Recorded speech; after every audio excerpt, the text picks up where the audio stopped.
एक शाम प्राची टीवी पर सीरियल देख रही होती है, तभी उसकी सास वहां आती है। अरे सीरियल में तो ऐसे मग्न है जैसे आज रात का खाना पड़ोसी आकर बनाएंगे।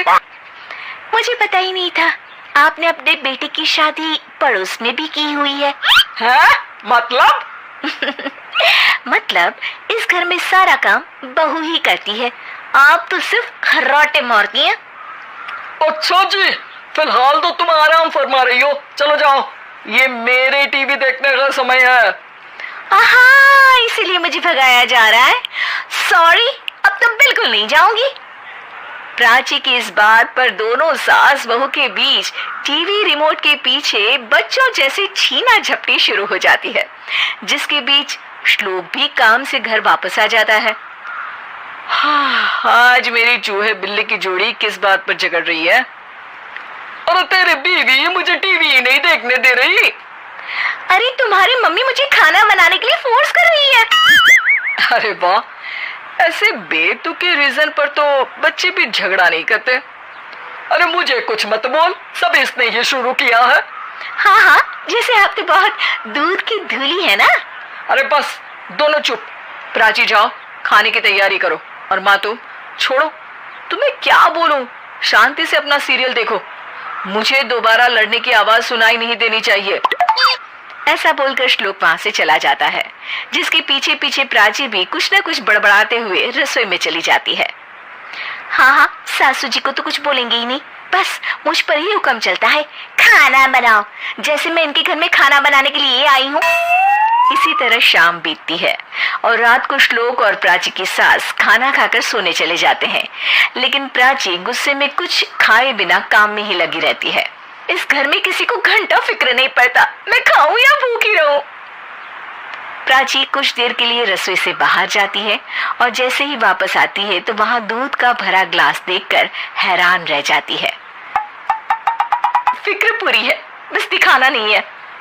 प्राची दूध पीकर सोने चली जाती है और अगली सुबह एक बार फिर सास बहू का कार्टून नेटवर्क स्टार्ट हो जाता है। ये तुमने ही किया है। अरे अजीब जबरदस्ती है, मैं बोल रही हूँ मैंने कुछ नहीं किया। दोनों ने मिलकर पूरे घर को पागल खाना बनाया हुआ है। यहाँ कोई नॉर्मल इंसान तो रह ही नहीं सकता, इसीलिए अब पड़ोसी क्या रिश्तेदार भी घर आने से कतराते हैं। और सुन बेटे, तू भी चंगा, तेरी माँ भी चंगी, तेरी बीवी भी चंगी, रिश्तेदार। हाँ जी, आपको नहीं पता क्या, गंगाधर ही शक्तिमान है, रिश्तेदार ही। हाँ हाँ, बस समझ गया। कभी जानवरों जैसे लड़ेंगी तो कभी जुगलबंदी करेंगी। भाई मैं आप दोनों के बीच में नहीं फंसना चाहता। सास बहू की इस मनमौजी जोड़ी से परेशान होकर श्लोक अपना सिर खुजलाता वहां से चला जाता है। चलो अब मैं भी कीर्तन में जा रही हूँ। इस पर जैसे ही सास कमरे में अपना पर्स लेने जाती है तो वहां नाश्ते की प्लेट रखी देख मुस्कुराने लगती है और नाश्ता करके घर से बाहर निकलते हुए कुछ पैसे टेबल पर रख जाती है, जिसके कुछ देर बाद सिलेंडर वाला घर आता है। ओ मोरी मैया, मैं सिलेंडर के बारे में तो बिल्कुल भूल ही गई थी। घर खर्च के सारे पैसे भी मम्मी के पास है और श्लोक से बोला तो उल्टा 4 बात सुनाएंगे। प्राची सोच ही रही होती है कि अचानक उसका चेहरा चमक उठता है और वो घर में आकर इधर उधर देखने लगती है। तभी उसकी नजर टेबल पर रखे पैसों पर पड़ती है, जिन्हें वो सिलेंडर वाले को दे देती है। ये सब श्लोक देख लेता है। अच्छा बेटे, इतना बड़ा घोटाला, सबके सामने मैं तेरी दुश्मन और पीठ पीछे तेरी मेरी यारी। इस पर श्लोक एक प्लान बनाता है और शाम को सब एक साथ बैठे होने पर बोलने लगता है। माँ, तुम दोनों की बहुत लड़ाई होती है, इसलिए मैं सोच रहा हूँ कि प्राची को उसके घर छोड़ाऊं, इससे वो भी खुश रहेगी और तुम भी। अचानक श्लोक की ये बात सुनकर सास बहू शौक से उसकी तरफ देखती है।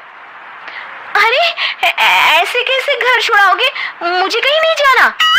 अरे तुमने बोला नहीं पर मैंने सुन लिया, तुम्हें मम्मी के साथ रहना अच्छा नहीं लगता, मुझे पता है। अरे वो अरे, जब बहू खुद कुछ काम बोले तो वो तुझे सुनता नहीं, और अब जो इसने बोला ही नहीं वो तू समझ गया। जब उसे नहीं जाना तो फिर जबरदस्ती क्यों कर रहा है? अच्छा, फिर आपको मौसी के घर छोड़ाता हूँ, बस अब आप दोनों एक घर में एक छत के नीचे नहीं रह सकती। मैं इस टॉम एंड जेरी की जोड़ी को और नहीं झेल सकता। है? ऐसे कैसे नहीं रह सकते?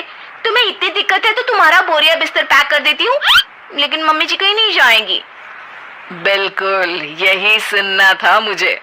अगर दोनों में इतना ही प्यार है फिर हर वक्त ये लड़ाई का नाटक क्यों करती हो? देखा मैंने कैसे माँ किचन में दूध रखती है और तुम उनके लिए कमरे में नाश्ता रखती हो, और कैसे वो पहले ही तुम्हारी दिक्कत समझकर घर में पैसे रखकर बाहर जाती है। अरे भाई, इतना ड्रामा तो डेली सोप में भी नहीं होता जितना तुम दोनों ने इस घर में फैलाया हुआ है।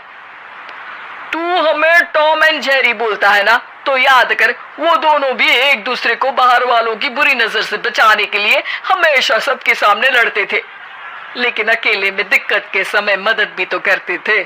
बस हमारा रिश्ता भी कुछ ऐसा ही है। और वैसे भी अगर सास बहू में तू मैं नहीं होती तो दुनिया वालों को कहानियां कैसे मिलेंगी?